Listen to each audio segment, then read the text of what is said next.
give us a general overview of Caribbean tourism in this COVID world that we're now living in. Kind of give us a clue of what's going on and how you see things shaping up going forward.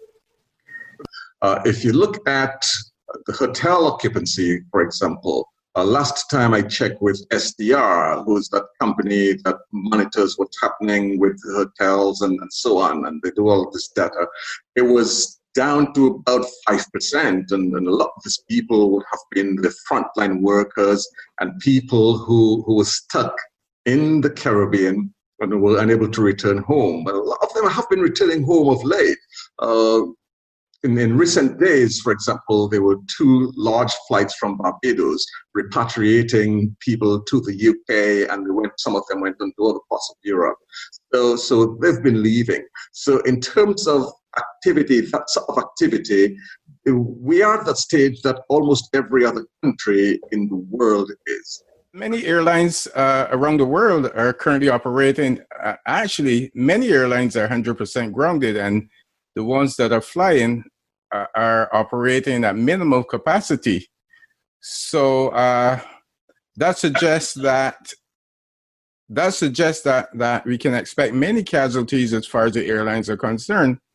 And the problem for us in the Caribbean that we're so tourism dependent.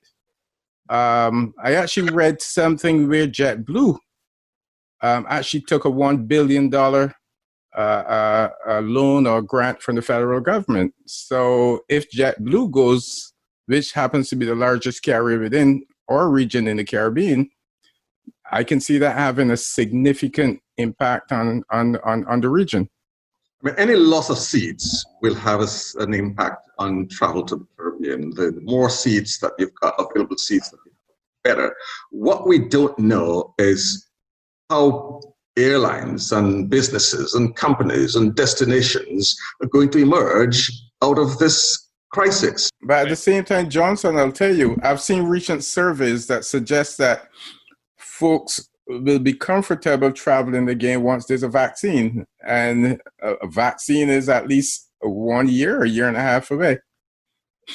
Yeah, I've seen a lot of the surveys. I've seen surveys that suggested that people are eager to travel again. I've seen surveys say, okay, vaccine, absolutely, because that's when I'm most comfortable.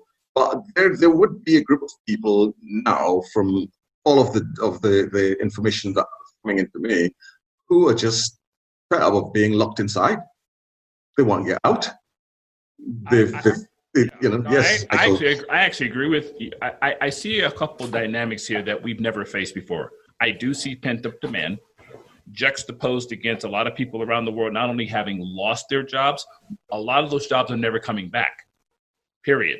And then you've got the virus issue, which is, at least a year to 18 months away, if then. So you've got all 3 dynamics working, which is forcing every single country around the world, not just in the Caribbean, to figure out new business models to find out those who can afford to come and travel versus those who you just kind of have to, for lack of a better word, walk away from in the short term until they land back on their own feet. Yeah, I agree. And I think one of the opportunities for the Caribbean is that historically, holidays to the Caribbean has been, people have come here to rejuvenate, to find themselves again, to recuperate whatever maladies that they've been facing in their parts of the world. So we've got that opportunity here to show to the rest of the world that, you want to recuperate from all of this. We're waiting for you. You can come, but these are some of the other things that we've put in place. And it's a matter of what do you put in place. The word, that that's becoming cliche. It's one of those protocols that are being put in place when you get here in the event something happens. What should tourists expect in the short term as they start looking to come to the region for a holiday? Of one convert, we'll convert the other one.